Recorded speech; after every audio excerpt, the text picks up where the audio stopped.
another experience with Dr. Up. And we are excited about the topic today. Today we are talking about the HISD scandal. The Houston Independent School District in Houston, Texas, had a scandal with teacher certification exams. Cheating scandal. Yes, Chess. Now, you know this is reminiscent of the cheating scandal here in Atlanta. And I don't know, maybe I shouldn't say it like this, but I'm almost glad that it's not just Atlanta with the scandal. You should. Especially, I shouldn't have to really, but it is what it is. So there is a scandal currently unfolding in Houston as we sit today. And it involves one teacher taking the assessment for several other people. Assistant principal. Wow. So one of y'all catch me up on it. All right, before we do that, Okay. introduce ourselves. Okay. Oh, that's a good thing.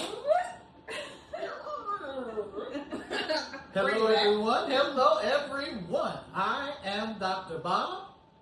I am Dr. Katrina, better known as Dr. Kat. And I'm Dr. Felicia, better known as Dr. Fifi.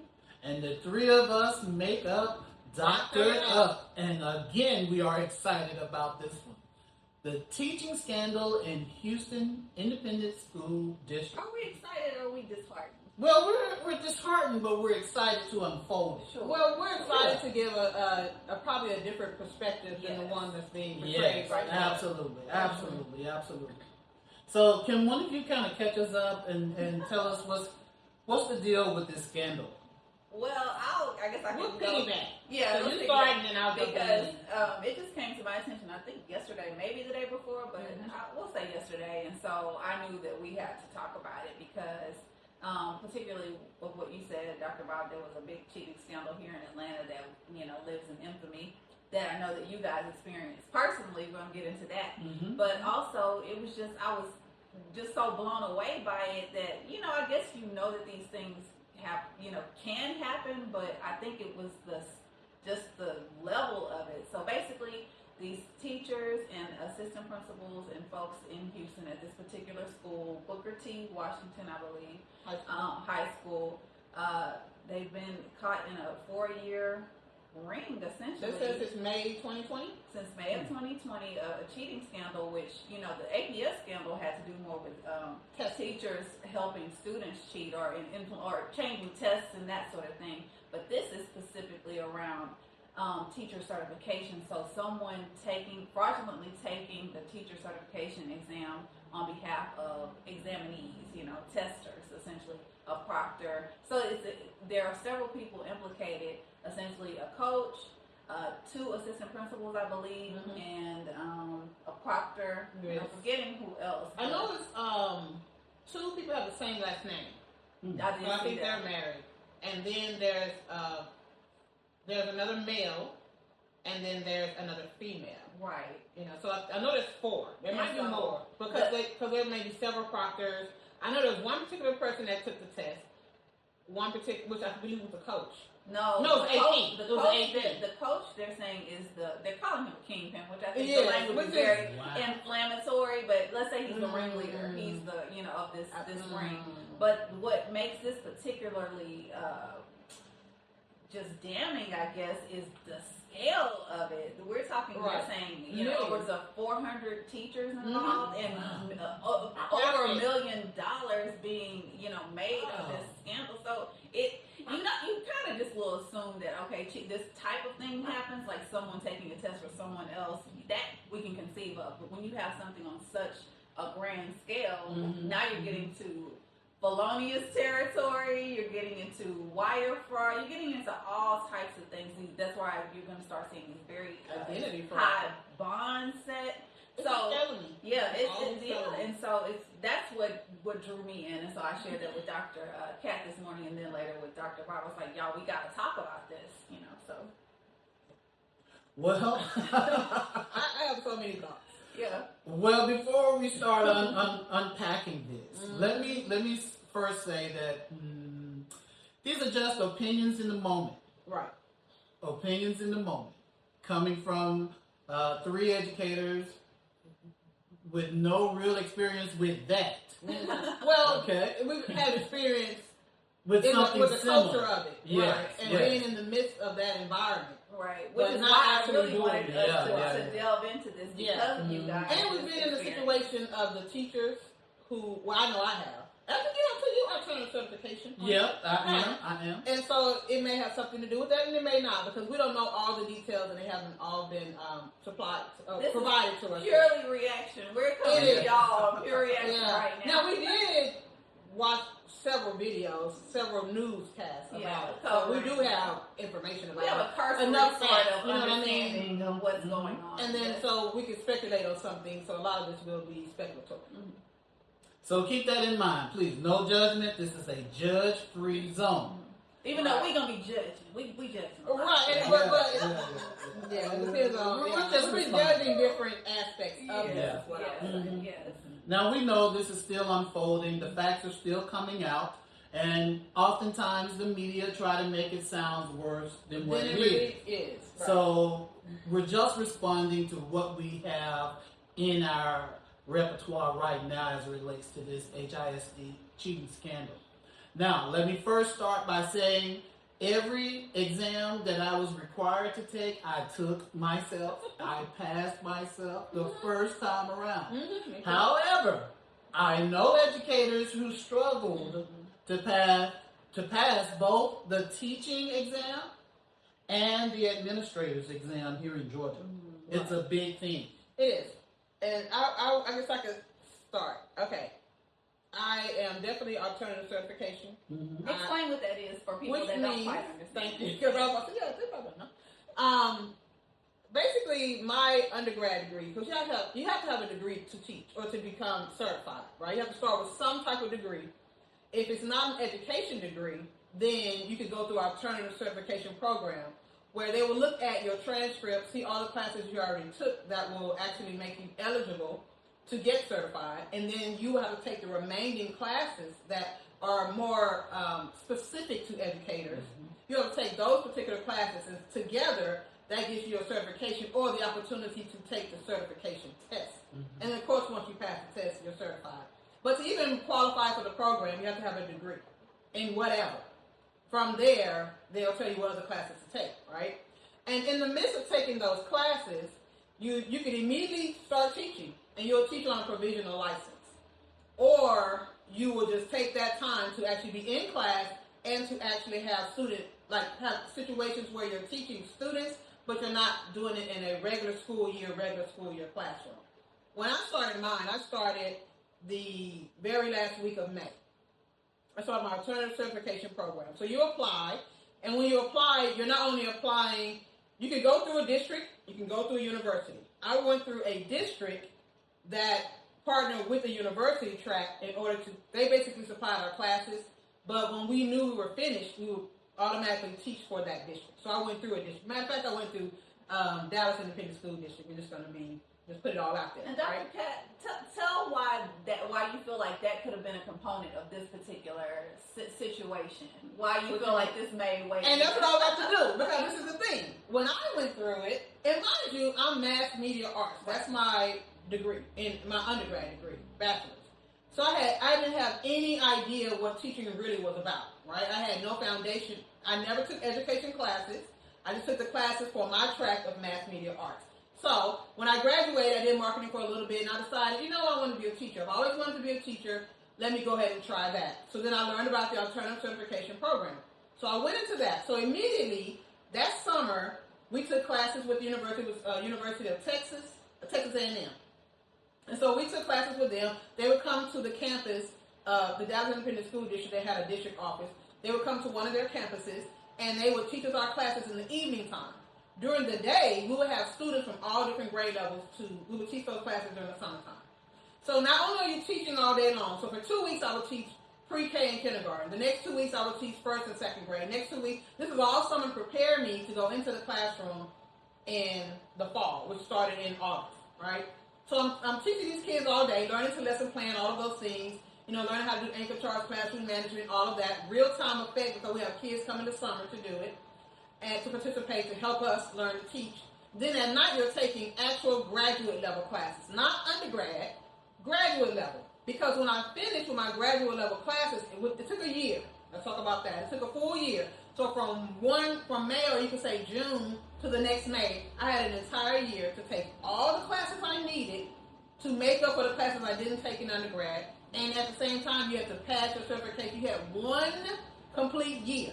If you didn't finish in that year, then you had to continuously go back, take another class while you're taking the test over and over again. This is a certification test that people are taking fraudulently in Houston. That's the test you will take over and over again. That test is a beast. Now, in Texas, which is different from Georgia, because in Texas, when I took the teacher certification test, I took it from pre-K to 12th grade. Now you can take it, let's say, for example, I only want to teach middle school. You might get a fourth grade to 8th grade degree, 4 through 8. And then you can even specialize it to 4 through 8 in math, because I'm only teaching math. So now that I have a job, or when I go looking for a job, it'll probably be in math. If I go into a school system and I'm not certified and I get a provisional license, meaning a license that says, hey, I'm qualified to teach, but I'm not certified to teach. Right. And so for now, I have 3 years, 2 to 3 years, to get your certification. So during this time, you're working on your certification, right? And then at the end, hopefully you'll pass. If not, you maybe can extend it. But keep in mind, you're thinking about a person who's training all day long, then at night taking classes. And then during this time, you take pre-tests. And so you're taking pre-tests for the certification test to see how you would do. They're trying to measure you up, right? Yeah. I took those pre-tests, and the highest I ever made was a 67. That's the highest I ever made. What did you make to pass? A 70. Okay. But it's really like pass-fail. When you get your results, it says pass or fail. Sure. And it has different domains. Sure. Because you have to pass the actual teaching portion. You have to pass, we had another part that was like cultural awareness. It was like different things, right? And so it wasn't just, I can teach, yes, but do you know about this? And do you know, because at the time, mind you, this is like 25 years ago. So I know it's a little different, but I'm telling you how, it works. It's different components. You can't just go in, take a math test, and that's it. You have to learn the components of teaching and pass that portion as well. Now, like I said, for us, I did pre-K through 12th grade. I even did music, art, every subject. We did every specials and every core subject. Right. Now you don't have to do that. Right. But either way, it is so hard. And for me to never have been properly trained in undergrad as a teacher, I came in, what I always say, off the street, and I had to learn the dynamics of being a teacher and then the subject matter as well. That is hard. So because if you're taking a social studies test, you got to know all social studies, all the history, all the dates, all of that. You're taking a math test, right? And even though you're taking maybe a math test 4th grade to 8th grade for middle school, right? You still have to know the foundational levels as well. And that's why when you see that game show, Are You Smarter Than a 5th Grader? When I tell you, once you get past 5th grade math, it's a beast. And it's a specialization. It is no longer, can I add up my grocery bill? Can I figure out if somebody says 10% off what it is? It's more intricate than that. So it's very hard. And I'm setting it up this way to say, those tests are hard. And even though I never passed a test as a pre-test. So we took a pre-test once every 2 weeks. So I took about 4 or 5 of them. Never passed them. I always made a 67. You need a 70 to pass it, because not only could we not just go and take the test on a whim, like, I'm coming off the street, I'm just going to go take the test. No, you cannot. You have to be in a program. And you have to be accepted into that program. And for Dallas Independent School District at the time, they were like 93% and above. So they had a reputation, And so their thing was, if I didn't get that 70 before it was time to take the actual test, they were not going to let me take the test. You get a sticker to go into the university to take the actual test. Now, I took the test at a school, a Dallas Independent School, where you walk in and you show them your ID. We just show 2 forms of ID. So I showed them my driver's license and my social security card.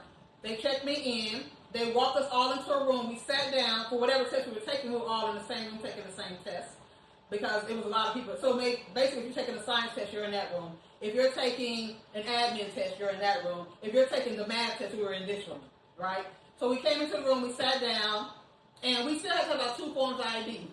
when we came into that room, they checked our ID again, because I remember that. And once they checked your ID again, then they gave you what you needed. If you needed headphones, if you needed a calculator, and if you needed pencils or what paper, because you couldn't bring anything in there, which right? gives you some insight into just how as soon as you walk into the lobby, it gives you insight into just how intricate this cheating setup was, and it gives you an idea of how they could have how they done it, how they did it. So yes, you're saying that to say essentially that the test is super difficult, particularly if you're coming in from you don't have an education background. And it has to do with mental ability, right? And capability, because again, I could not pass the pre-test because I understood math, ELA, and all of that. That was not my issue.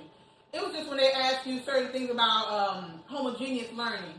They asked about cooperative grouping. When they give you these scenarios about cultural awareness, right? And you're like, wait a minute, I didn't learn about those things because I'm living in just the regular world. Right. I didn't have to learn how to be culturally sensitive. Like you said, you're coming off the street. I didn't learn about kids with special education issues, you know what I mean? Yeah. But you had to know all those things, and I had to learn it within months instead of going 4 years, you know what I mean? Right. So it wasn't that I wasn't intelligent, it's just that I didn't know that. So it's a high pace, type of learning. So that sets it up very well that, okay, this is a very challenging test. Very challenging. So you set that just very well. And I only said that to say they were wrong for cheating. Let's start there. Yeah. They're very much wrong. But I do understand why some people might have done it. What maybe they were We'll thinking. put them in the mind frame because, and I'm going to say this too, because I keep hearing, we have all these people who are uncertified and not qualified to teach our students. I don't believe that to be true. And it could be true in some, because nothing's absolute. But I will say this. When we go through, we're in a cohort, if you know what a cohort is, right? So we have a lot of us all entered into this program at the same time, and they expected us all to graduate within a year certified. That's what they wanted to make sure happened. But as you go along, if people did not do well and could not pass the test, then they fell off. So you can maybe start with 35 people, and then only 28 of us were able to go on, while 7 could not pass the test. They had to keep going back through the program, right? Now, even those 7 that were having trouble passing that test, it's not that they weren't intelligent, and it's not that they were not qualified. And I'm saying this because I kept failing the pre-test, right? I kept failing the pre-test. So I was getting closer to taking the actual test, so I had to get a tutor, an educator that can come in and say, hey, this is what you're missing. And what I was told was, you're thinking common sense, real world, that's not how education works. We have systems in place. You need to learn the system. Sure. And so I remember I got a 67 on the last test, and he went to the program director, because they were not going to let me take the test. And he was like, I know she'll pass. He was like, she's smart.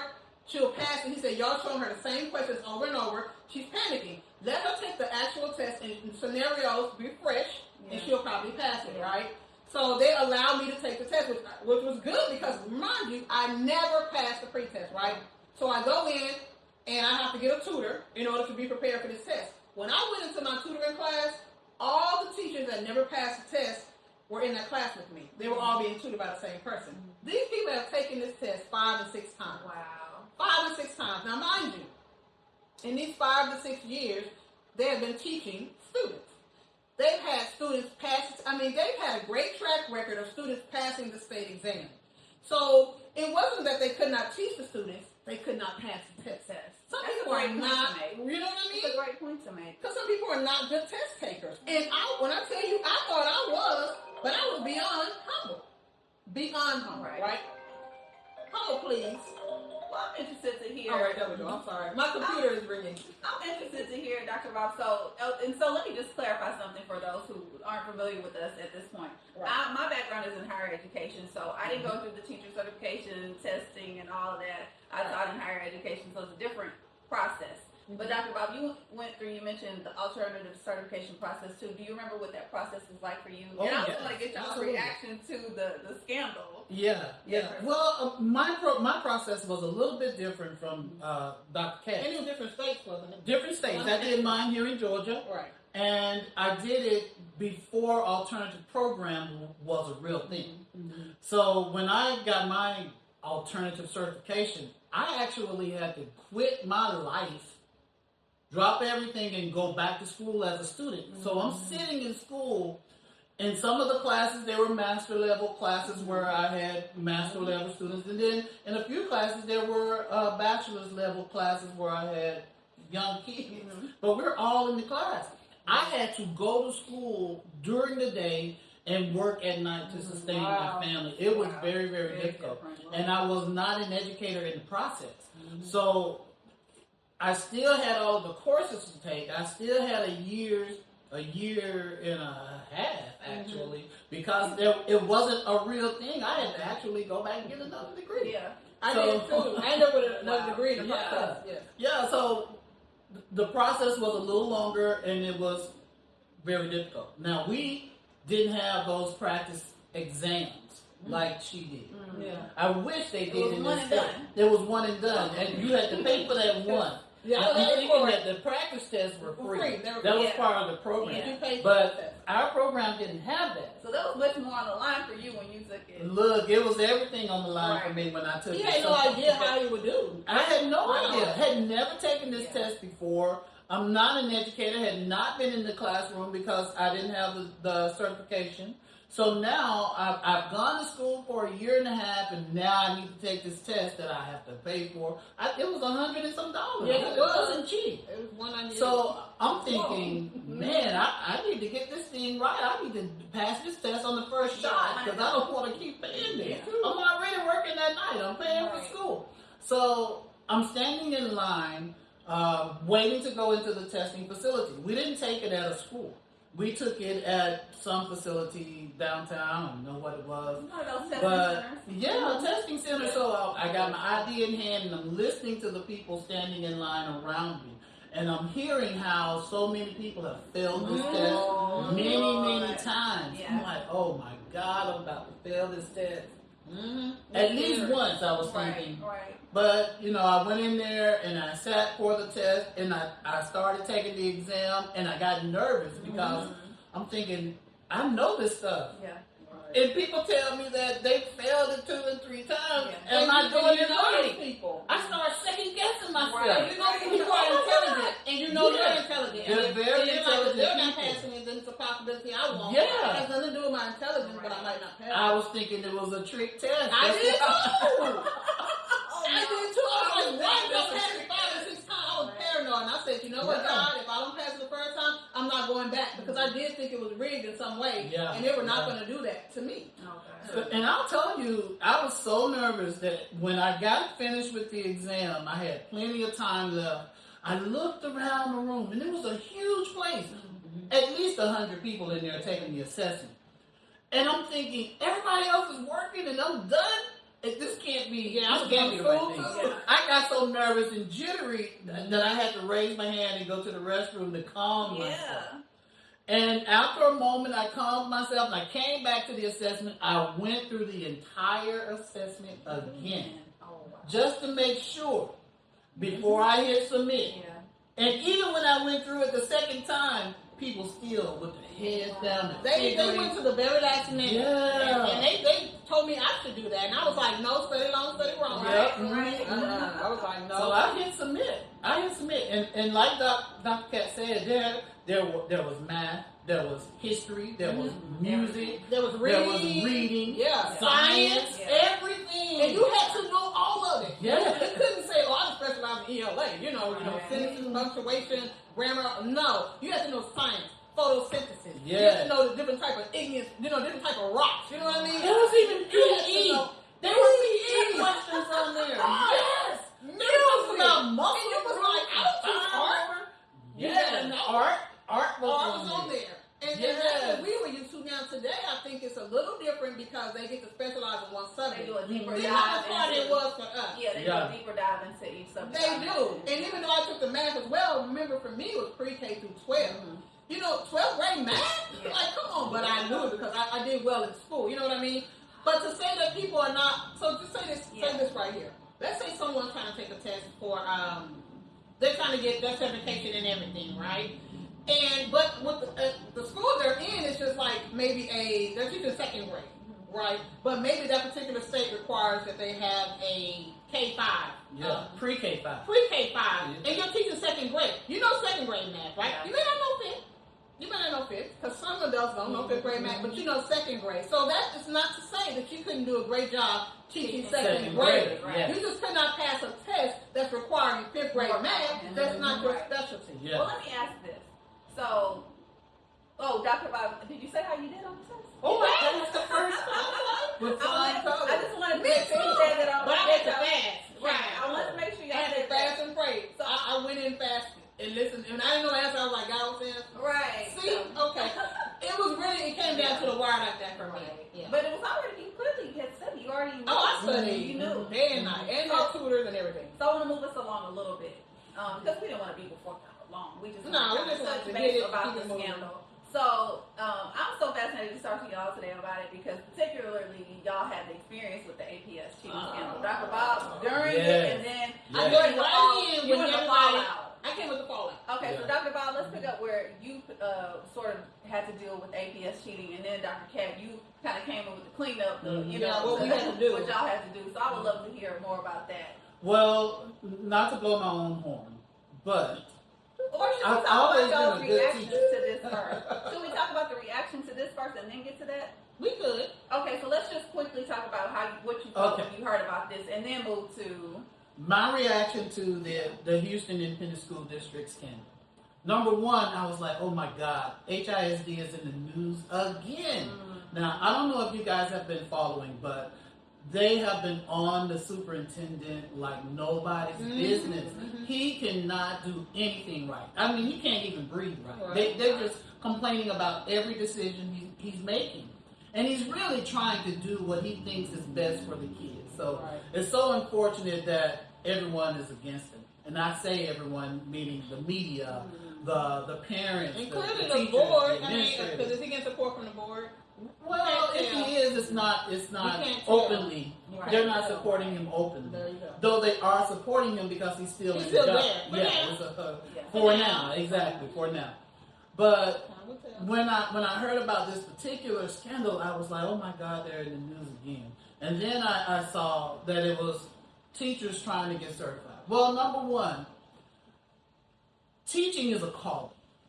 And it is a sacrifice. It's not like a regular 9-to-5 job. Right. When you go to be a teacher, you bring work home with you. Not only just the papers, you bring children's problems home with you. And it just doesn't stop at the door when you walk out at 3 or 4 or whatever time you get off. So these people have dedicated their lives to service. And then they're going through this. To have a test to keep them from, in many instances, keep them from a career in doing something that they love doing. And they're already doing well at. Yeah. in a lot of cases. And what many may not tell you, keep them from really being able to sustain themselves financially because when you don't have a certificate, you get a reduced salary. You do. And teachers already have reduced salaries based on their degrees. And you can't keep going to different places because everybody wants you to be certified. Exactly. Ultimately, they do. Maybe not charter, but public schools. They want public schools want you to be certified. But while you're working on that certification, you're getting a reduced pay. You are. So it's like you're an intern, and the pay feels like. But you're being held to the same standard. But you're held to the exact same standard. Same stress. Now, these are people with degrees. Some with bachelor's degrees, some with master's. And they just couldn't pass the test. But they are intelligent people who have years of education and have knowledge to share with students. So you felt compassion. That was I did. I felt compassion for those who were caught up in that. Because I know so many people, especially minorities, have difficulty taking those standardized tests. Because when they standardize these tests, they don't use us to standardize them. And that's all the discrepancies when I took the test. Because I remember with the whole cultural piece, and even with the cultural piece, even the questions that they were asking me, I could not relate to. Some of the words they were using, I had never heard of because I didn't grow up that way. Yes, You know, instead of saying a barn, they had another word for it. Yeah.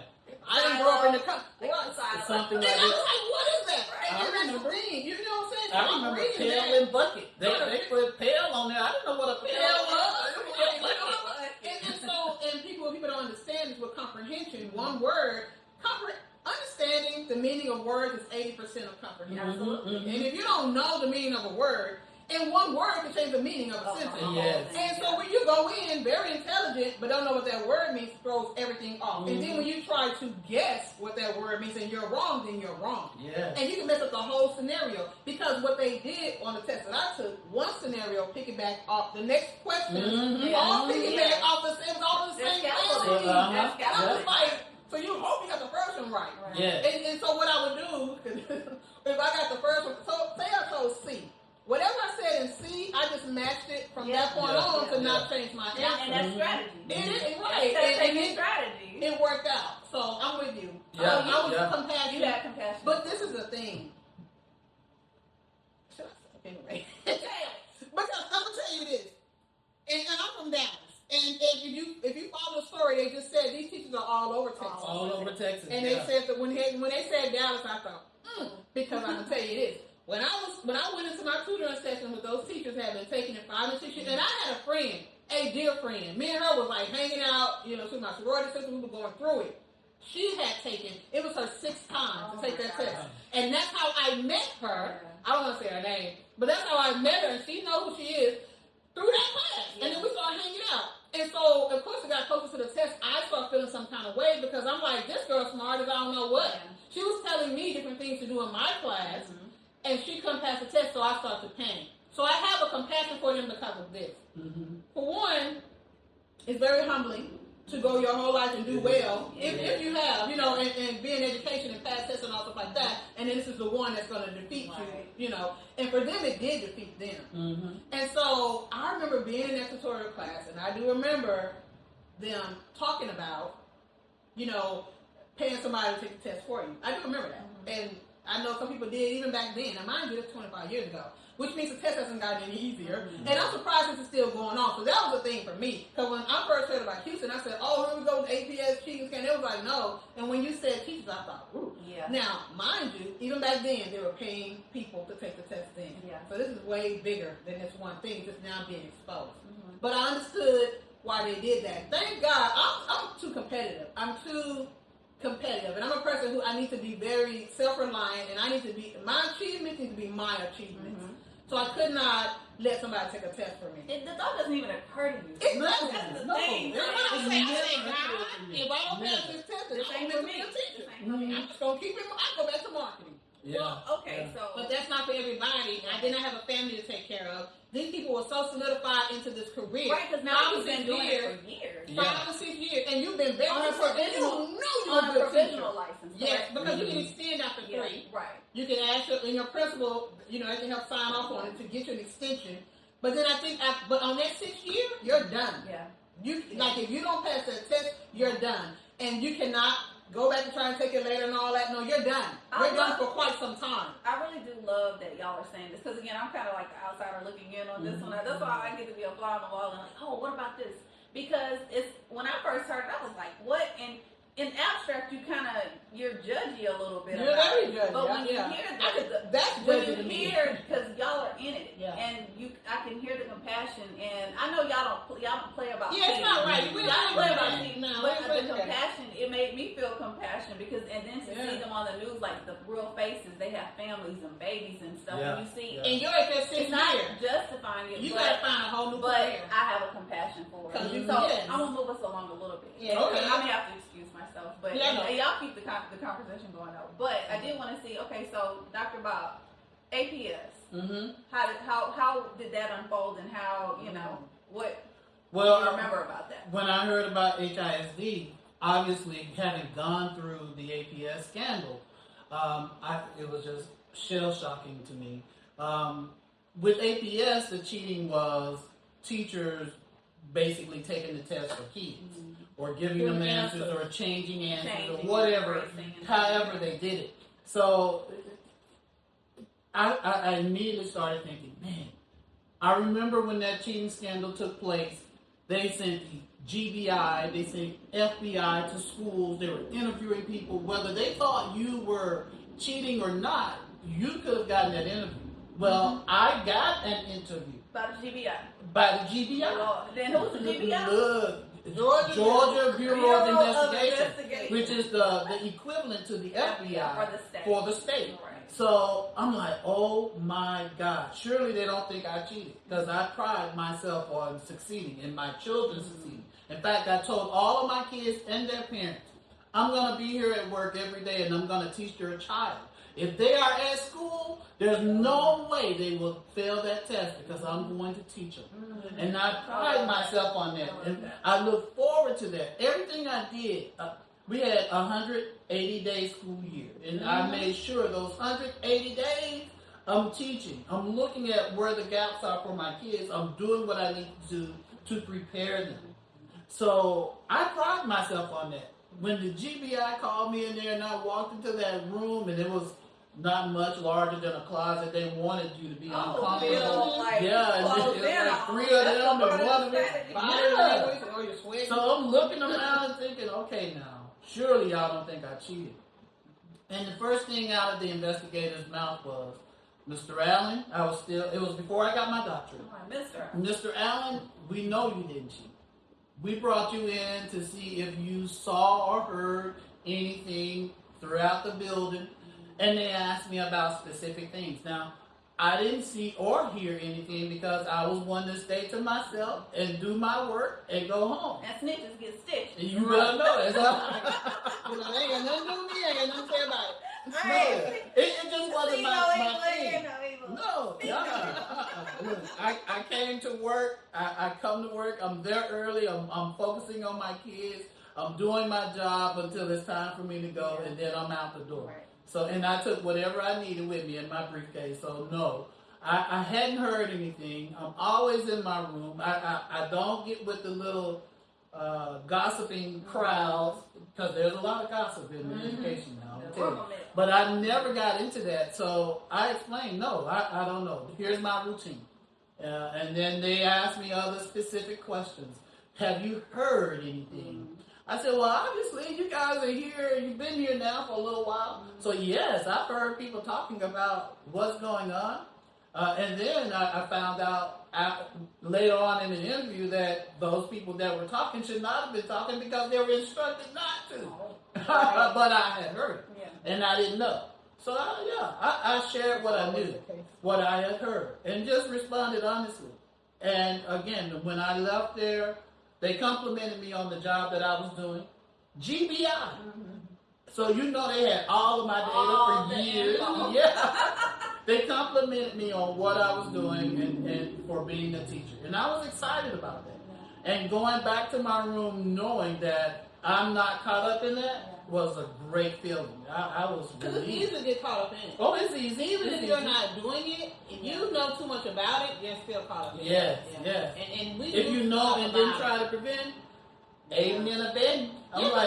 You would hear about what the teachers would do, how they would tell their kids before the test, that corner is A, that's B, that's C, that's D. Yeah. And they would go from number to number, and for number 1, they would stand in that corner. The kids would look up, that must be A. And if they step out and step back in, the next one must be A. And then they would go to the B and the D, and they gave those kids those answers. And at the time, that was right around the time when we switched to being totally electronic, because we were doing Scantrons and stuff. Yeah. And we were bubbling in our answers. And writing out our constructive responses. And so the teachers would just easily erase. And that's how they call out people too. They erase it. Yeah. And the fact that they had kids that had never passed before. All of a sudden they're passing with flying. It was the same. And when they examined the answer document, they saw all of these eraser marks. They did. So, I mean, that was a thing. Right. That was eraser mark was a major erased from the wrong answer to the correct answer. Yes. Consistently, it was never changing from a right to a wrong. A wrong not using their brain. There you go. Yeah. So that's what that went down. Okay, so Dr. Bob, that was your experience with that. So Dr. Kat, you and you can speak to this too, but you came in on the kind of cleanup. Well, I came in, where everybody was scared as I don't know what when it came to testing. Nobody wanted to be the testing coordinator. When I came in, I was at the district level, and I think you remember this too, because we had to. At that point, we had to go, so we were over like a lot of schools. At that point, it was 26 schools. We had 3 different clusters in APS. And when testing came, we had to go to testing training because we had to go in those schools and watch them like a hawk. When they signed out the booklets, we were right there. When they had to lock the test. Why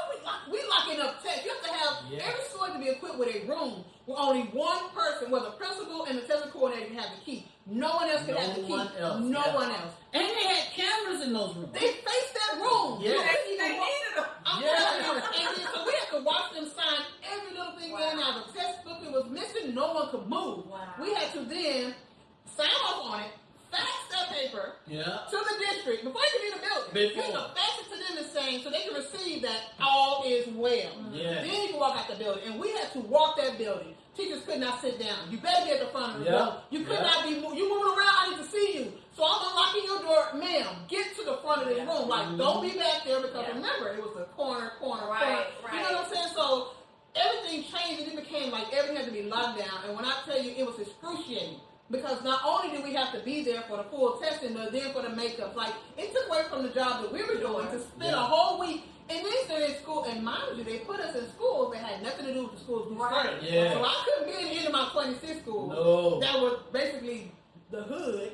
I'm way over in the north. You know what I mean? With all the kids, and I don't know, you walk up in the building, you're like, we don't even live like this. It's like, but you have to watch them with scrutiny. And they're not playing. You have the authority to unlock that door and go in that room and be like, get to the front.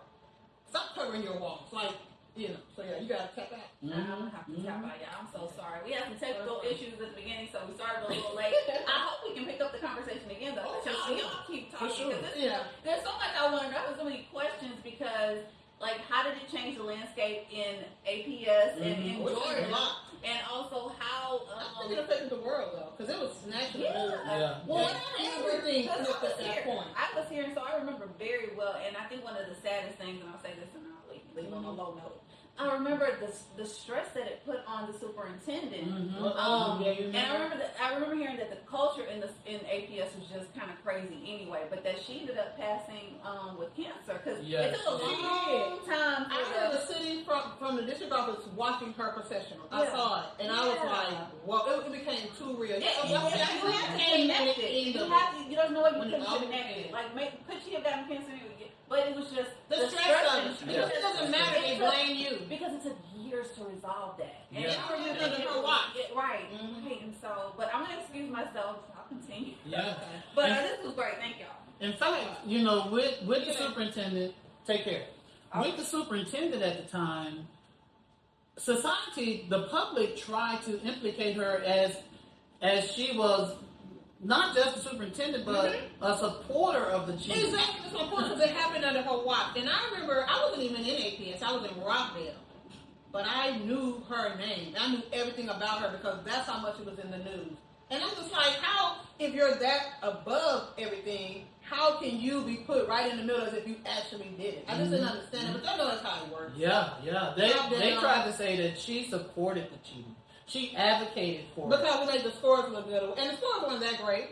And not only the scores, but, you know, she received cash bonuses based on the performance of the district. But she's thinking they're doing well on, you know, integrity. On merit. On GP, you know, general principle. We're doing what we put in place, and that's why it's being successful. And I would still say this. Even with the cheating scandal, and a lot of kids absolutely did pass that test based on the cheating, I just don't, it wasn't significant enough to make it seem like the entire district did well because of those few schools that did that. Not even, a few that did. I'm not going to say schools, few that did it. So, you know, to me that was like a issue as well. And yes, I remember her declining very quickly. And I remember her funeral happening. I was like, oh, she passed. And I thought, because she was stressed out. And this is, mind you, she did a great job while she was on the job, and now you basically screwed up her legacy. Yes. Now, and when you spent your whole life dedicated to this, and now you're trying to fight this disease, and you're thinking about that too, who can win? And the worst part, I think anyway, one of the tragedies of the situation is she never got to defend her honor. She did not. She never got to defend herself. She did not. So now it's just whatever the media says or whatever the public says about her. And she spent over 30 years in education working hard. Right. So it's so unfortunate. It is. But I will say now, teachers work hard. They do. They do work hard. I've been in education for many years, and I don't want that to be missed. No. They work hard. But they should not be forced or feeling as though they're forced to cheat. for any reason. Right. You know, if for APS, cheating with the kids or for the kids to ensure that they pass, I get why you're doing it, but at the same time, it's not right. And then cheating just to have the honor and privilege to teach. Right. Come on, that's not right either. The society has a shortage of teachers. Yes. Period. And think about that, right? We have a shortage of teachers. So this could be way more rampant than what it is. And believe me, it's happening in way more than Texas. We got to know this. So saying all that to say, now we got to think about a solution of how to combat this. Because we're going to have more teachers. And we're not going to lower the bar. No. You're going to have to be certified. But we need to find a better way to support those teachers who have taught for so long and can't pass that test. Yes. We need to re-examine the test, take a look at that and see where the loopholes, not the loopholes, but where the shortcomings are in the test. What are the deficits? Let's fix that. Let's make sure it's reasonable. Let's make sure it's culturally sensitive. Let's make sure it's everything we're supposedly making sure is in place for our students. Make sure it's in place for the teachers who are taking these certification tests. Because we're going to have to keep certifying teachers. It's worse now than it's ever been as far as the shortages.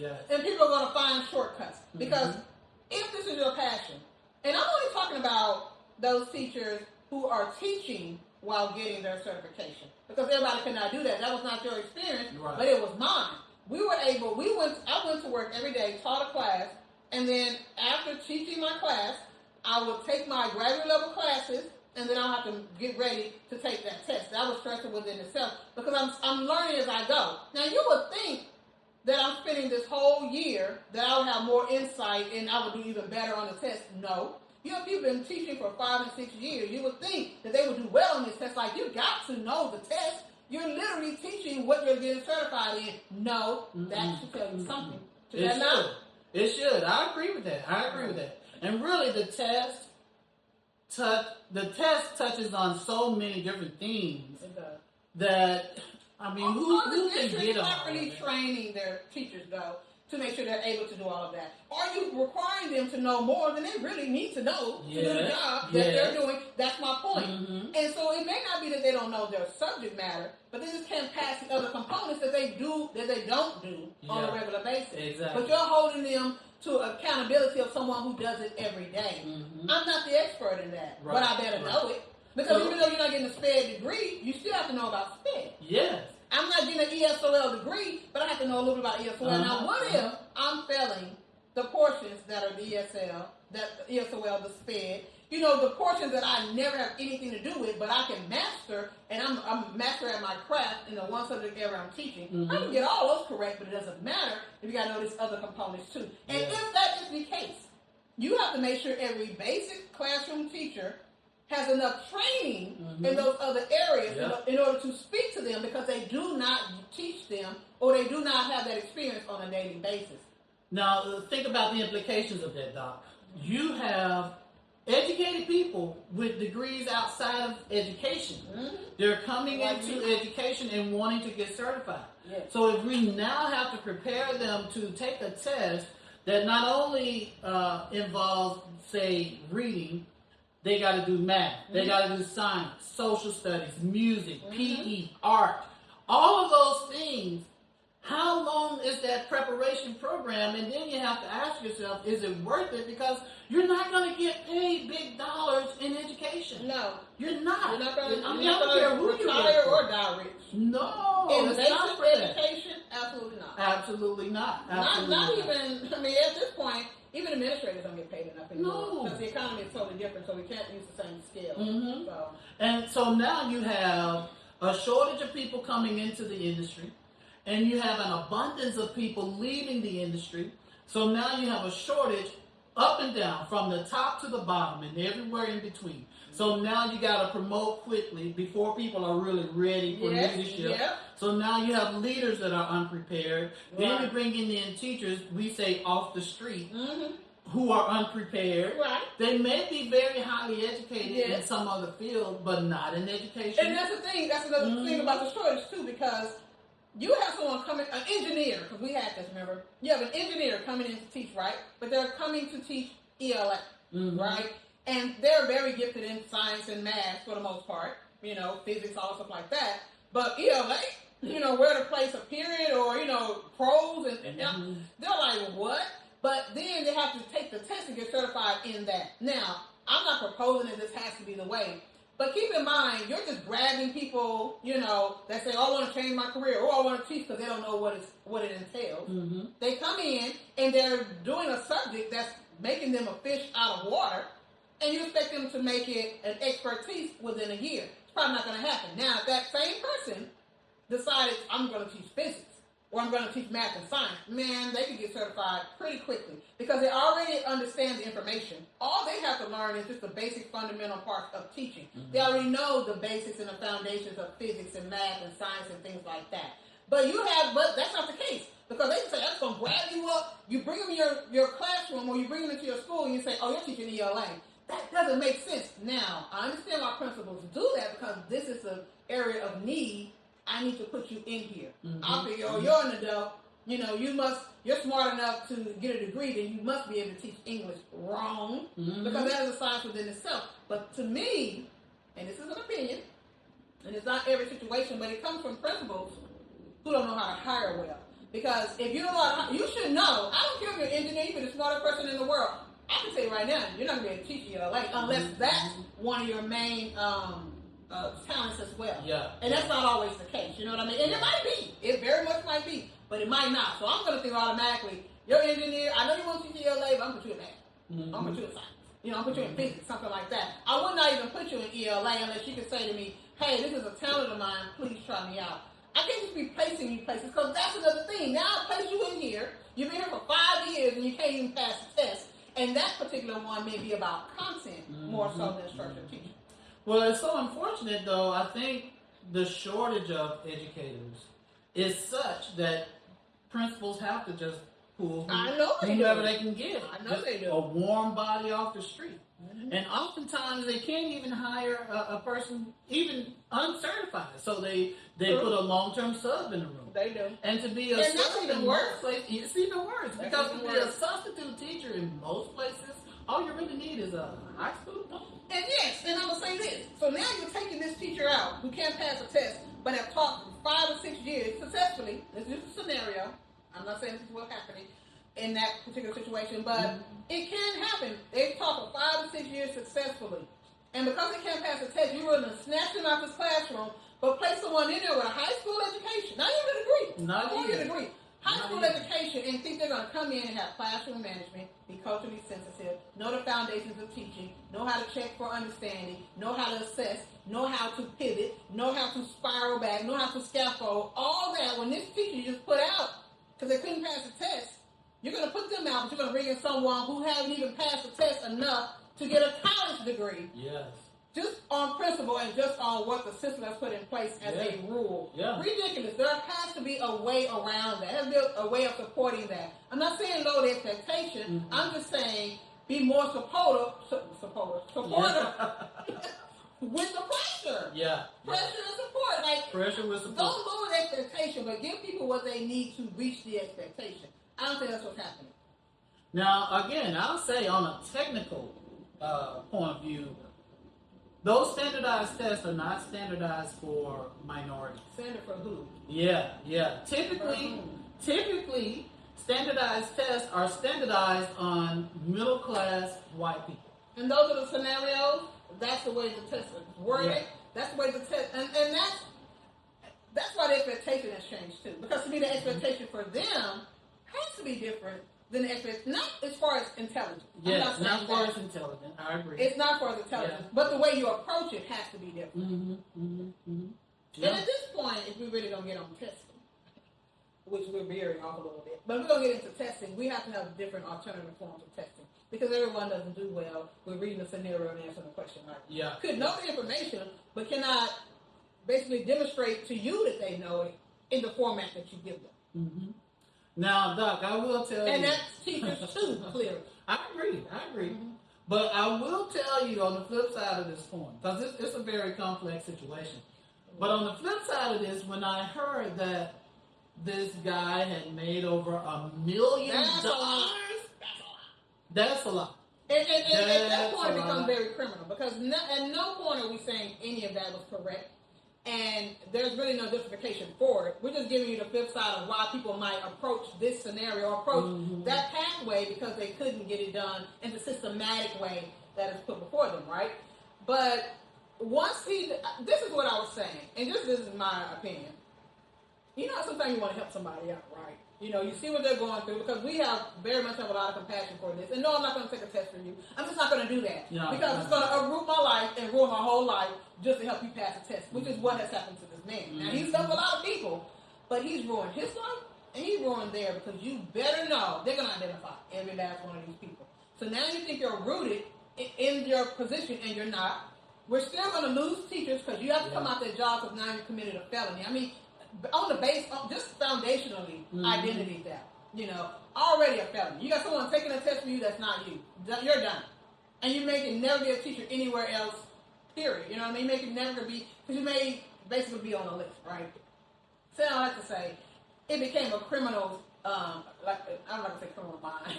They already called, what do you call it, the kingpin? Yeah. We ain't doing all that. But it's been a criminal operation, right? Yes. You're not helping one person out. Oh, let me help you, you know, just take this test for you really quick, which still be wrong. But you consistently did it over and over and over again. Like, hundreds of people like, all across the state. What was going to state. happen? Did you really feel so safe? You thought nobody was going to figure that out? There's always a system to it.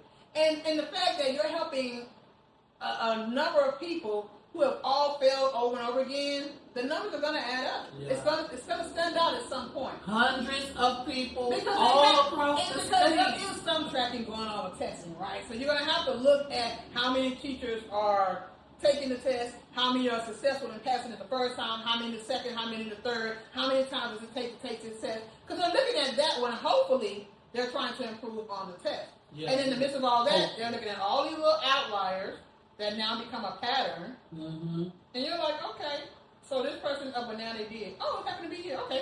So now the person passed it again. Oh, when they took it this place, they passed it. Oh, okay. Go to the next person. Oh, right, so this person passed it. Great. So people have been passing it for years, are now all of a sudden passing the test, and they all took it in the same place. They're going to narrow it down. What did you think was going to happen? Yes.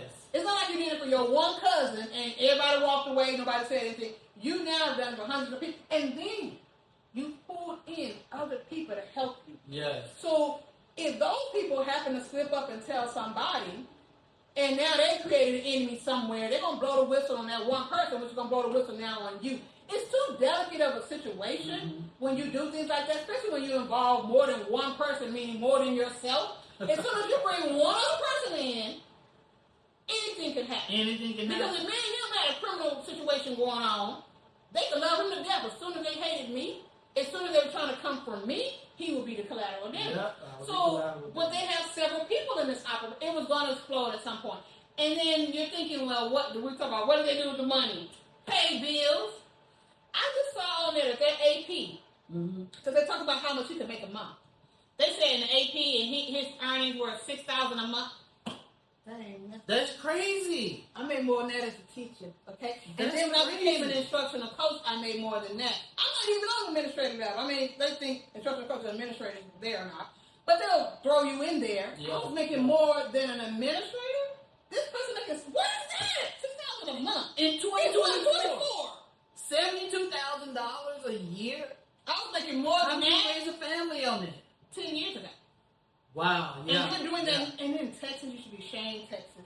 Yeah. You should be, in much money in Texas, you should be ashamed. And the problems that Texas has, and especially in HISD, man, you guys have been in the news practically every other day. In not a good way, because when I was teaching in Dallas, we looked up to HISD. We patterned ourselves after them because they were so successful. And then all of a sudden, they're not as successful, you know, and I don't know, that's a lot. Well, what bothers me even more is when you go and look at the student population in HISD, you see more people of minority backgrounds than anything else. So now you're looking at how this has impacted all of these minority students, which really bothers me. Yes. You can even tell by the name of the school. You can look at the students, the demographic of that school. and then you look at the people who are part of this whole scheme. Yes. Look at their demographic. It just all trickles down. Now, you might be that person that say, well, hey, we're all just trying to help each other out. Yeah, I understand that. But all help is not good help, and now we're all suffering. To a point. Because I think that's a little deep, too. Because they're like, oh, and then the kids, this. Yeah. And I'm not saying the kids didn't suffer on some level, but they're like the kids now are going to just be downtrodden, never learn again. The teachers that failed the test and that, basically got false certification were horrible teachers. And it may be the case, but that's not what I heard. All I heard was the kids are suffering. How are they suffering? Like, don't do all that. You know what I mean? Talk about the crime, because it was a crime. And talk about the fallout of the crime, because now we are going to have to replace these teachers who may be good teachers, and we're going to replace them quickly, swiftly, to show that we're doing something about it. You know what I mean? And so that's what the fallout is going to be with the students. But the whole time they've been teaching them to say, oh, these people are unqualified and not intelligent enough. I don't know about all that. And that's a spin on it that I did not like. That's what made me mad. I don't like that. I don't like that. As a teacher, don't do that. You know what I mean? And certified or not, if you're teaching and you're helping students, you're a teacher. A piece of paper doesn't make you a teacher. Because there's a lot of people who are certified who come in and be on their phone all day. And we've seen this. Yes, we have. And get degrees by having the secretary write their paper. Yeah. And they end up with masters and things like that. They get going up through the ranks and haven't done a thing for a child. Nothing. But it's certified. Nothing. So I know it's the news. I know it has to be sensationalized. I know all of that. And I know you have to kind of drill it down to show that, oh, we're doing this, we're doing that, we're looking at every little thing, and you should. But don't attack it in that way, because I just feel like it diminishes what teachers do, what people do all the time. That is a heavy lift. That is a heavy lift. And I know you're like, well, you have teachers. Well, I know my child. Well, teachers know students. Yes. Okay, you know your one child, your two child, your three, maybe 6 children you have that are all different levels. But I've been teaching middle school. If I've been teaching for 6 years, you know your child. I know teenagers. I know children in this age group, period. And that's an expertise that come with that a piece of paper is not going to give you. Exactly. Yeah, so think about that when you're like, oh, you're diminishing what they've done. Oh, you didn't teach my child, you didn't pass the test. Ma'am, and then you probably got a college degree, and you may not. So you can come take their place. I bet you could not. No. Don't diminish what teachers do, and don't diminish what they have done, even though they did make that one mistake, because that was a mistake, and it was wrong. But I just don't think it measures the totality of their career, but you best believe at this point, society-wise, it does. Yeah. It does. You've ruined everything. You've ruined it. And think about it, the guy they're calling the kingpin. Well, taking a test for somebody now, you're a kingpin. You see the words they're using to make sure that the society sees it in a certain way? That's what's pissing me off. And that's horrible. He is wrong. Just say what he did, kingpin. This guy is being charged with similar charges as former President Trump. Absolutely. And if he's convicted, because Trump was. Yeah. Trump was. You know, served any time, but they never talked about what they say. This man's going to serve, what's it say, 25 months to a life. Yeah. It could be a little over 2 years to the rest of his life. To a life. Yeah. That's ridiculous. But the former president hasn't served it. Oh no, and he won't. He will probably be our next president. Who knows? You know what I mean? I hope not either, but it's so close. Listen, I think Listen, I hope not, but that's just me. I hope not either. But they're painting him so badly, it's ridiculous. And the man obviously was good at what he did. He was a basketball coach. Yes, he was. He was guiding students. He led them for the first time to a championship game. Yes. He obviously knew his job. He knew his craft. So even in the midst of him building self-esteem, teaching these kids discipline, being probably the reason that a lot of them were able to go to college, you know what I mean? Because not to say that they weren't smart enough to go on their own, but maybe they were not. Maybe some of them was like, hey, I'm going to go to football. This is the way. And maybe the football was the reason why they were not in the streets and doing other things. Kept them focused on what they need to be doing. All these things that he instilled in these kids he's 57. He was in like 20-some years, right? 20-some years. 20-some years of service. All that's going to go out the door. Out the window. Or making a bad decision. Nothing. Right. And now he's a kingpin. Instead of calling him an educator, they call him the kingpin. Right, an educator who made criminal choices, and he did. Yeah, and he did. But a kingpin. Oh yeah, so we'll be selling drugs now. That it's just not right. No, it's not like he led call it what it is. Let it be that. Let it be that. Right.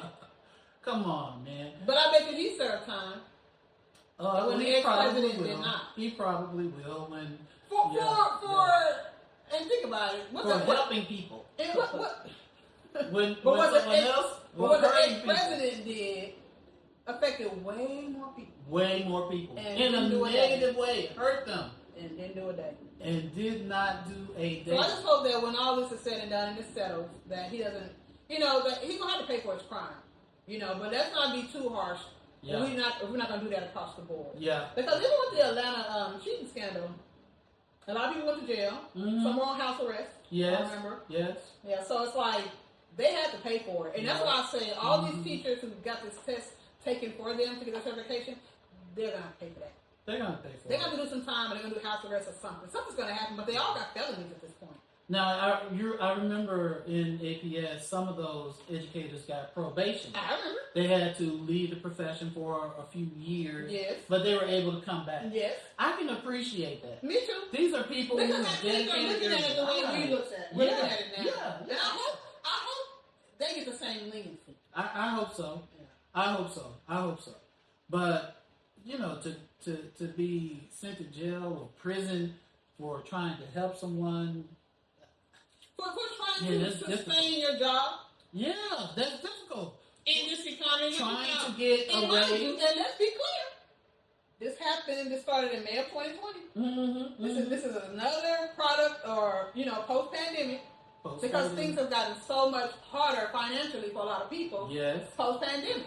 Yes. And so when your 3 years are up and you can't pass this test and your principal come to you and be like, you're going to have to certify on this. You're going to get certified or I'm not going to be able to keep you. You start to panic. Your whole livelihood, for something that you are probably doing well. And at the same time, for the investment you make in teaching, you give up your whole life for that. And these people are fighting to continue to give up their whole life for it. And then going back and starting at zero. Right. You got to go back and start all over again. Well, I can't teach anymore after this year, so what am I going to do? Right. First of all, if I am a teacher and I'm not certified and I've tried for 6 years, you can bet that 6th year when I know I can't get another temporary certificate, I'm going to be out all the time trying to find my next job. Yes. I'm going to be out. And that is going to harm the kids more than anything. It is. And then what if the teacher just made such a great commitment and did so much for this school, now you're about to lose this teacher. This veteran teacher that knows the kids know them, you know what I mean? But you got to leave out the door because you couldn't get a piece of paper. Yeah. I don't know. I don't know if the answer is to extend it again. I don't know if the answer is to make them demonstrate in a different way that they know. If their kids are successful, which is the object of education in the first place, on the test. If your kids are successful, you should be because allowed you're doing on-job demonstration. Yeah. You have students who say, go to the board, work this problem out. They go to the board, they work it out, it's right all the time. But as soon as they take the test, they get test anxiety. The ones that get out, they're afraid. It might be right, it might not be right. I can't fail this test, but they're very smart. And we see students like that all the time. We see those who fail the test, and we're like, but I know she knows. But she's just not a good test taker. Yes. And so, what is that about when all education seems to be year after year is test to decide? And we've had this argument over and over how these assessments are not really assessing kids. No. This number is not really the totality of the kid and what they know. And so I feel like it's the same for the teachers too. If we're going to fight this for the kids, have the same fight for the teachers. Have the same fight for the teachers. They're just big kids. Because I bet you a lot of teachers are going to be coming out that classroom and it's going to be parents that be like, I love that teacher. Yep. That teacher's the reason why my kid passed that year. That teacher, my kid was not doing well until they got with this particular teacher. My kid was on the verge of dropping out. My student never passed the test until they had this teacher. Absolutely. And now the teacher's going to be pulled out because they basically they cheated in a situation to do more for the kids. And the killing part is, it's not like they cheated just to get a notch under their belt. Right. They cheated to satisfy the requirement. Right. Look, we're already doing that they're already fulfilling. Yes, we're already doing that. Like teaching every single day and being successful. And they're not being successful. They're showing up. Yeah. You know what I mean? Yeah. They're showing up because a lot of times, no matter what you do, kids are going to do what they're going to do, or parents are going to do what they're going to do. And sometimes you can do all you can, and it's never going to be what needs to be done because nobody's receiving it. Yeah. Or being made to receive it well. You know, we already know the breakdowns of the system with education, right? But these people are still showing up every single day. And you can say, well, they're just showing up for a paycheck. Well, they should have left a long time ago if they could not pass that test. But clearly it's something that was keeping them there, and it must be, the low teaching. Now, I'll tell you what frightens me also. Here in Atlanta, there were certain judges who made their careers off of prosecuting educators during the cheating scandal. And I can almost see this happening again in Texas. Oh, yeah. And I don't know, and I hope it doesn't. I hope it doesn't. Again, everything is just unfolding right now. We're all learning this together. But man, that DA seems so eager to use these derogatory terms. Yes. So eager to talk about this situation. It's so eager to come on the camera. Yes. And had a lot to say. Usually these are quick. They come in and give you the facts, and they had a lot to say. And I thought, ooh, this person is 10 toes. Yeah. And not to say they shouldn't be about, figuring out what happened and bringing people to justice. And they all have a job to do too. But the words, it's like something else there. It's like you're already painting them negatively, so that you can pad your resume. Right. And I don't like that. If that is the case, I don't like it. But it is coming off that way. Yeah. And it's to not the me. first time. To me. Not the first time. Yeah. So. Yeah. It's so unfortunate. Yeah. Because you do your job, but every job should be done with compassion. I think. You know what I mean? Now. But the rule, I guess the rule is the rule. Also, underneath all of this, we need to go back and look at how we treat teachers, how we treat educators, period. Yes. Look, these people have gone to school, they pay these crazy college tuition bills that go up every year. You educate yourself to educate others, and then you gotta pay. Your education should be free. It should be. It should. And if you decide you want a doctorate, then they need to pay for that too. They need to pay for that. Because in order in education, your degrees to turn out to get paid as well. Yes, that's the word. It's not even about your success. Because it's about your degree. I can teach 10 years with a bachelor's. You can teach 3, come in with a master's, and we're even. Yes. How are we even? You see what I mean? So the people go and get more degrees in order to get paid more money, but the thing about it is, you get paid that, more money, so you get a little extra money on each paycheck, but that goes to paying back your student loan. Yep. It makes no sense. It makes no sense. Because in the grand scheme of things, you might as well just keep the bachelor's. And it doesn't keep all your money, you pay that little bit of bachelor's back. And see, and that's the thing. We so often we look at what comes in. I bet you if we look more at what goes out, it may be more advantageous to just keep the bachelor's and listen, I think so, because I remember I was in Texas, and that's when I had my bachelor's, and I was like, well, when I got my certification, we took so many classes, I ended up getting a master's in reading, because I only had 2 more classes to take after taking a year of classes. So I just took 2 more classes and went in and got my master's. But when I moved to Atlanta, and everybody named Mama had a master's already, and I was like, how will I compete? And that's another thing. So if you're trying to be in the classroom and even get out the classroom and go up, you have to constantly get more degrees depending on where you are. To make yourself more competitive. Right, because I remember we was watching the news story and Dr. Bob was like, how is he an AP with a bachelor's? Well, in Texas, and I don't know, maybe it's changed because I haven't taught in Texas for a long time. But when I taught there, we weren't really looking at degrees. We were looking at, experience. Because as soon as I got there, I was on the fast track. That 6-year fast track that makes your principal within 6 years automatically. Nobody said you got to get your master's within this time. They were just like, no. Based on experience, you can, and I'm okay with that too. I feel like experience is a lot. It's important because you got a lot of educated fools. They rack up degrees with no experience. I think it should be a balance of the two. But he was able to become an AP and have a bachelor's. That's why he was making $6,000. If he had a master's or more, he probably would be making a little bit more. I would hope. I would hope too. Even in Texas. Yeah, I would hope too. Yeah. Because I got paid everywhere when I was in Texas. I guess it went downhill when I left. I got 3 raises in, not even 3, like 4 raises in 6 years. I just kept going up and up and up every year because what was happening was the state would match the district. So the state be like, we're giving this raise. Well, we're giving this. Well, no, the district be like, we're giving a $3,000 raise to everybody this year, and the state be like, we're matching it. So you got six. 2 years later, like, oh, we're gonna give a $6,000 raise. Oh, we're matching it. I kept going up, and then I came to Georgia, and then it was like plateau unless you got more degrees. So I started getting more degrees. I'll tell you, in education, it's unfortunate, but education is also a victim of government because so many government entities will freeze education spending or just give them the short end of the stick and not give the education industry the money that they should be getting. But raise expectations all the time. All the time. And put more demand on you. More demand, less pay. Right. Absolutely. Absolutely. And all I guess the time. part of the demand is the certification. Now, why it's so hard to pass? Yeah. For something that you do every day. Yeah. And even if you failed in your first year, some people like us, when we weren't, we didn't have an education degree for our undergrad. We had different degrees. And then the first year, okay, makes sense. Second year, okay. But by the third year, when you've been teaching for 3 years, why are you failing? Yeah. There should be some kind of reprieve there. It should be. But they never look at the test. Going through the same thing right now. It's hard to pass those tests and have been doing it since 2015.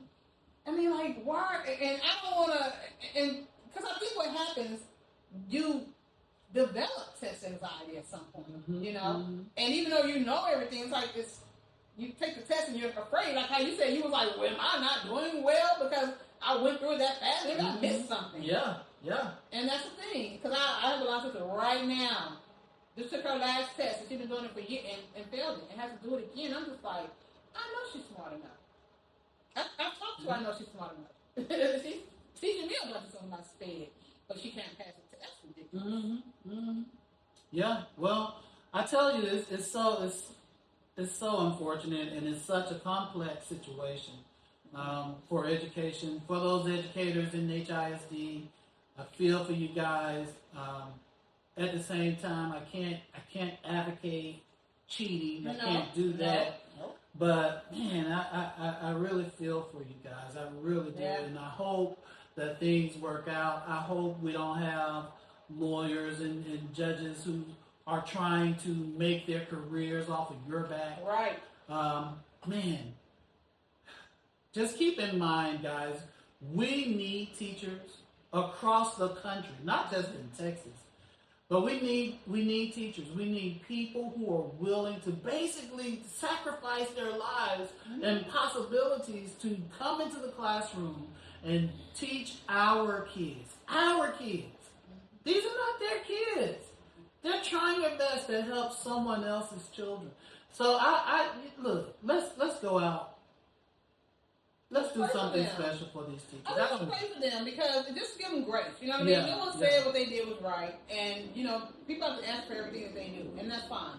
But make sure that the punishment fits the crime. Yeah. These people were trying to get certified in the field that they wanted to be in and get certified in an area that they seem to already be qualified to do. They've been doing it for so long. Now, I'm not talking about the people, because I did hear them talk about this on the newscast, how some people decide to change careers and say, oh, I just need to pass the test, and let me just automatically, now, these people no experience, never taught before, I'm not talking about them. I'm talking about the people who have taken the test over and over and failed it. People just coming off the street, didn't want to put in the full effort of trying to pass this test, and for the first go around, they're paying somebody to take it. That's different, because that's where the short change comes in. Yeah. You don't know what you're doing, and you're teaching our students. But if you have tried and tried over again, that's the perspective we're coming from. We're not saying that somebody off the street, oh, I want to be a teacher. I'm not going to do all the work that it takes to be a teacher. Go take this test for me. That's wrong. But if you have someone with, and what I experienced with those people who failed it 5 or 6 times, they're on their last round. If they don't pass it, that's it. And they've been doing it all this time, been successful, and they don't understand. I didn't understand either. I mean, I'm seeing these people cry and the defeat on these people's faces, and I'm looking at them. They come in the room. And when you come in the room, they look up to see, it's a shame. Yeah. It's a shame there. And why are you shame when you're very much successful? But that's what there's a lot of shame that comes with testing and not passing the test. So we all know that just from being in school and everything. And I hate that for them because a lot of them taught me a lot of things, and by the grace of God, I passed it. And not because I didn't know, but because some things were just fundamentally not a part of what I was trained to do. Yeah. And I hadn't been in the field long enough to know those things. So I'm just very happy that I passed it the first time because I wasn't coming back. Yeah. If I didn't pass it, I was like, I'm done. The look on those people's faces, I could not be them. So I just said, oh my God, if I'm going to pass it, then I'm not going to be a teacher. And I kept it moving. And I passed it, so I cleared out the one. Well, I was fortunate too because I had to take a test to be a teacher. I passed the first time. Administrator. I had to take a test to be an administrator. I passed the first time. But mind you, you have to pay for those assessments. They are not free. They're not. So you're paying someone to torture you. And we took admin. We took 2 tests. Or was it 3? It was 2 or 3 in one. I took all mine in one day, but they said you should not do that. It was 2, I think. But I took all. Yeah, it's a written portion, and then it's a just click. Multiple choice. Yeah. And so they said, I'm taking them in the same day because they both 3 hours long. I sat down and took them both. Because this is what I thought. I got this degree in educational leadership. If I can, and I didn't study nothing, I was like, I have a degree in this. And so this is right before I got my degree, matter of fact, because I took the test a year before I actually graduated with my doctorate. But I was like, hey, I took all my courses. I hadn't finished my courses. I hadn't done my study yet. And I was like, if I've done enough in these courses, I should be able to pass this test. Because I'm paying for this degree. Yeah. You better not tell me I got to pay for somebody to teach me to pass this test. And I was like, no, let me start now. Let me go ahead and take it. And I passed it the first time. And it was so easy because my education actually prepared me for it. And that's what made me think, if I had went to school to be a teacher, I probably wouldn't have had the anxiety that I had. I didn't know anxiety to go get my educational leadership. I was like, let me go ahead and get it because I better pass it. And I'm telling you, pass with flying colors. First time around. For me, I took the assessment before I finished any of the courses because I had heard so many negative things about the assessment. So when I first started school to be a teacher, I immediately registered for the assessment. So I was about a month into my first class, and I went and took the test, passed the first time. In my mind, I'm thinking, okay, I'm gonna fail it. Yeah, give myself time to do it. That's what I'm thinking from my first. Then I'll know. Yeah. I wanted to take it for the experience. And then so I can see what was on there. I can see what I'm preparing for. And then again, when I took the test, we didn't really have a bunch of those practices. We didn't have practice tests. We didn't have you just have to pay and go. Yeah. So and then when I took my administrator's exam, I did the same thing. Yeah, me too. Let me do it up front before I get through this program. At least I know what I need to pay attention to. Right. Because mind you, I'm still working every day. Me too. I was working. I was stressed out because my mom was sick. I was taking her to a doctor's appointment every week. It's like it was all of that. And I'm still like, I'm going to go take this test. I'm still taking it under duress, but I felt like if I was prepared, then I'm prepared. You know what I mean? But to say all that to say, people have stressful lives. And then you're going to take a stressful test. Yeah. And sometimes it's not that you didn't know. You're just stressed out. And who has time, especially in teaching, to take days off to prepare and get your mind right? You don't have time for that. No. If anything, they may take off the day before. A lot of them take it that early Saturday morning to take off no day. So no day. If you got a hectic Friday, you think you're really going to be mentally ready the next day to take a 3-hour-long test? That way you're going to second guess yourself because you failed it so many times. It's a lot that goes into that. And I think people don't get it, don't drill down to that. It's just like, you were teaching my time, you failed the test. How many tests have you failed? But you're still capable. And then too, not even the assessment. Think about it like this. If you stretched the truth on your resume, to me that's the same thing. It is. You lied or you stretched the truth. Because you put on there something that you felt like you could do. Yeah. Look, I can do that. So I'm gonna put that on. It's not that hard. All you gotta do is probably show me a few things and I can do it. Same thing in teaching. It's the same thing. I'm not a teach math. I'm not good in classroom management. Show me a few things. I should be able to master it, and from there I probably can take it to the next level. But just show me those few things that I don't know. I got to pass a whole test for them few things. People are not looking at it. Just have some compassion. Have some compassion. Have compassion. Yeah, it may not be the choice you would have made because I wouldn't have made it either. I would have not have done that. But I understood why they did. You know what I mean? And I feel like if you're ever down to the wire of survival, you don't know what you would have want to do. Yeah, that's true. You just don't. But I had just decided going in that if I hadn't passed it, I was going to keep it moving. But if I had decided going in, no matter what, I'm going to be a teacher, who knows what I would have done if I hadn't passed it the first time. I would still think that I wouldn't have done that. But I don't know. It's like being down to your last penny and you're starving. and then you see this door open that has a lot of food, and like, what, you're not going to take that opportunity? And it's a difference between taking that opportunity at one time, feeding your family, than going back every other night and robbing people every other night. You see what I'm saying? And I think that's a difference in this too. I don't know what the background is, but helping somebody out, okay, but you done created a whole mastermind system around it. You did a lot. Over 400 people. That's a lot of people. That's a lot. And then you had a whole system, because you gotta have a system. Yeah. You gotta have somebody who's checking IDs to know that even though I'm checking these IDs and coming in this room to make sure I'm putting you in a place where you can have 2 computers. Because how do you get 2 computers? Yeah. You had the one. Yeah. And your proctor walks around and watch what you're doing. Yes. You can like go to a restaurant, they shut it all down. You can't take nothing. We can't take your phone, can't do nothing. Nothing. And then you come back in. Now, all this system going on, but I'm able to sit with 2 computers. Somebody's in on. Yeah. So you got to have all these different people at different checkpoints. Right. That's a systematic. That's not I'm going to help my friend out this one time and sneak up in there and take this test right quick. This is I'm going to capitalize on this, on people suffering, because that's what it is when you can't pass the test. It's suffering. Yeah. I'm going to capitalize on that. So, and again, I'm not even talking about the people who took the test for the people. I'm not talking about the people who were part of the system. We're talking about compassion for those who couldn't pass the test and went that route. Yeah. Yeah. And not to say the people in the whole system mastermind don't need compassion too, because they do. They It's do. not what we're They talking do. about right now. They We're do. talking about the perspective of the teachers not passing the test, because we've been in that situation and just fortunately we passed it. But we always felt like, well, not always felt like, but we felt like there was definitely a possibility that we were not going to pass it. And we understand the feeling of that reality. Even though they actually lived it, we felt like we were living it in that moment. Yes. Because it decides your whole future career. In that, it decides that. Because even if you, because I'm going to tell you something. When I used to fail those pre-tests, this is what we would do. For me, my cohort, it was like 35 of us. But when they hired us to go into our schools in that fall before we were certified, when we went into the schools, it was 5 of us. It was 5 or 6 of us. And we were all appointed to the same elementary school. And so we all attended classes at night, you know what I mean? And so when we would get our test scores back the night before, and I would look and be like, oh, they got 67 or 63.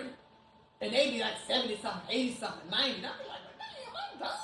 And I knew I wasn't, but I thought I was. You know what I'm saying? We would go back the next day, and everybody would get their little reports, and they would go to the principal's office, and they would put it up, tape it on the door. Oh, my goodness. The shame. Because she's looking at me and she knows I'm a good teacher, but she's like, I'm probably going to lose her. And so she'd be like, hurry down and see your scores. I'm like, I didn't pass the pre-test. She said, oh, you passed the test. But the shame, it was so much shame in that. Yeah. And when I started teaching, I knew I loved it. And I thought, I'm not going to be able to do this. And so it affected how I did my job, too. Because now I'm coming up in here and I'm second guessing myself, like, wait, it was a lot. It's a lot. And with all that pressure, I continued to fail those pre-tests. 67, right? And then when I finally got the opportunity to take the test, I was like, you know what? I'm going to fast. Because I knew it had to be something extra that I wasn't doing. Because I did everything I thought I could do. It's so depressing. It just really is. And I just remember that. And I remember when I cried. I was so excited. And I just didn't know what to do with myself. And so I feel bad for those people who every time after time, open that thing up and it said, they didn't pass. I don't know. I just know mine said pass. I don't know what the word is for if you didn't pass. I don't know if it said not pass or fail. I don't know. It probably said fail. It probably said fail. Because when you get your pass, then it has those, well, this is what mine did. When it had to pass, it had like those crosses next to it. Plus. And you wanted to get all of them. And I know on mine, it was 4 you can get. I got 3. I was like, I'll take it. Because I thought I was going to get the 1. I didn't care. I said, I don't care if I make 70 on the dot. I just need to pass it because I know what I can do. Yeah. And that test is not going to tell me. Now, I only got the 3. But on my leadership test, I got all of them. I think I probably missed 1 or 2 questions. I did almost a perfect score on those. And on my written exam, perfect. So, you know what I mean? But I was prepared at that time. I wasn't before, so to me that all comes into play. So. Yeah. So and don't get me wrong. Most states take a standardized test for the nation. It's like the praxis or something. Yeah, the gays.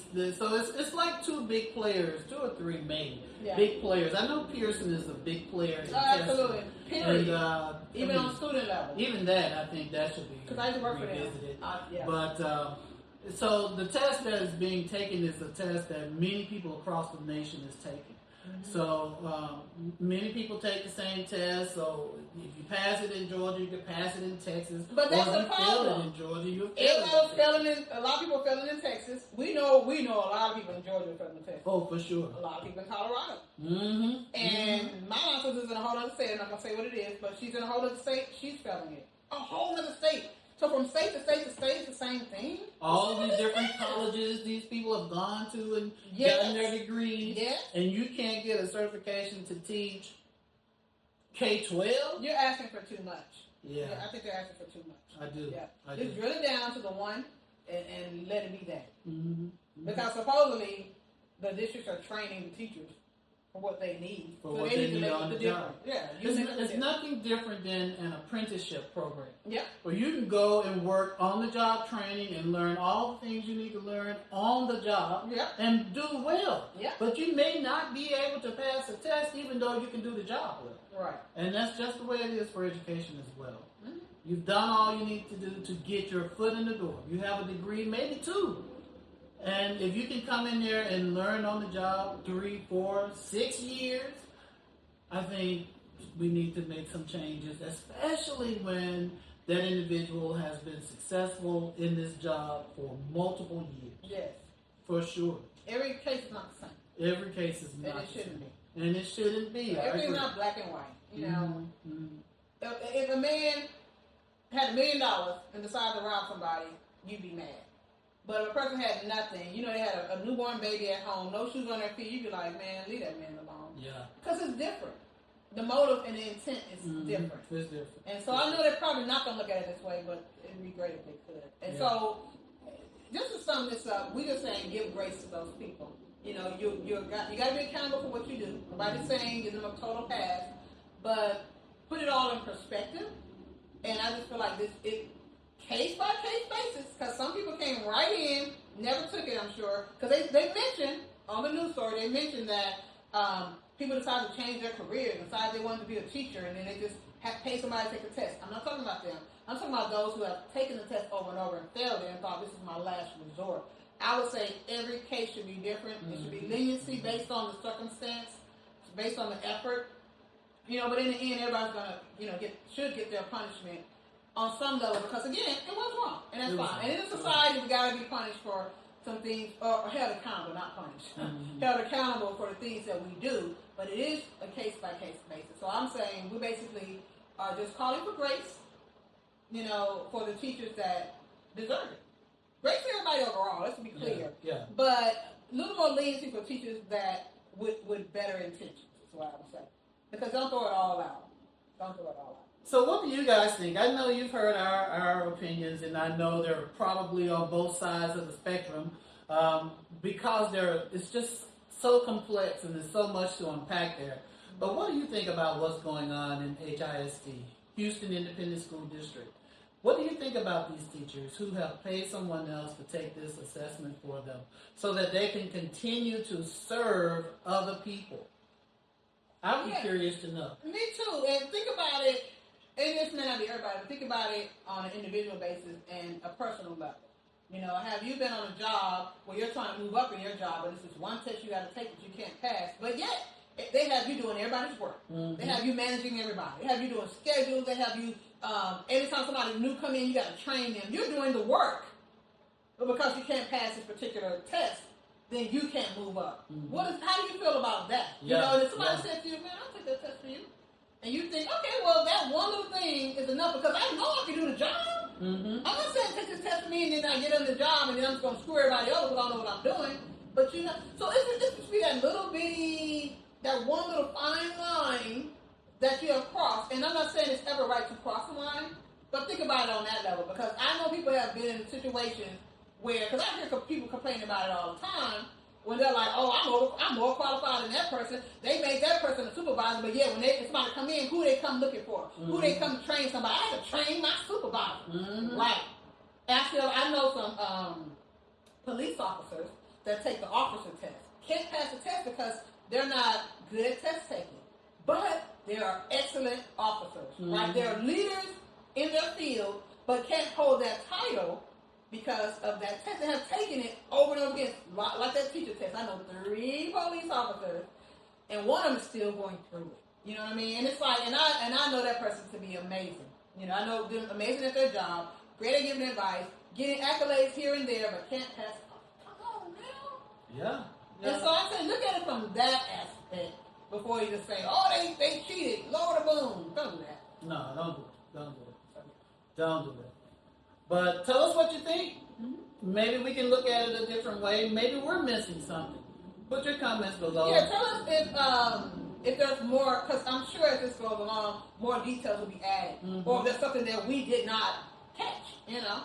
Because like I said, we watched a few, we heard the news, we watched about 4 or 5 news stories on it, and we thought, let's just go ahead and respond for what we know now. And our response is not necessarily a factual response, it's literally our opinion and our reaction to what happened. Yes. You know, but if you want to throw in more facts and things like that, and then we could even do a part 2 if we needed to address the things like there may be some new discoveries that may change our mind. Yeah. You know what I mean? Yeah. Change our opinion. But we're basing our opinion on what we've already seen. We've watched 4 or 5 in a row, and they were saying the same thing over and over. We thought, okay, right now this is the gist. So let's just go ahead and talk about it. And then new things happen. And I'm sure they thought, because we saw the sentencing, not the sentencing, but the pre-trial. The pre-trial, yes. Of the, to let them know, don't leave, here's your bond and all that. We saw all that too. We saw the amount, you know, $100,000 for both accounts. All 5 people have 2 accounts. You know, we were looking at the names. I know 2 of them. I think it's like Daniel or something like that, but they have the same last name. And then there was like another male. I think it was like 2 other females. And, you know, so we know enough to form an opinion right now, but that opinion can absolutely change. So let us know if things come about that we didn't know about that you think might change our mind. And the more you share with us, the better off we'll be, and the more clear of a picture we will have. And then we can, our opinions may change based on the new facts. So please share. Put it down in the comments below. Let us know. And that way you'll be doctoring us up as well. And we'll continue to grow together. All right. So I'm Dr. Bob. I'm Dr. Kat, and we Dr. are... Fee. Hold on. Dr. Fee is gone. Missing Dr. Fee, but... Missing Dr. Fee. Dr. Fee, and the 3 of us make up Doctor Dr. Up. We'll see you next time. Thanks for joining.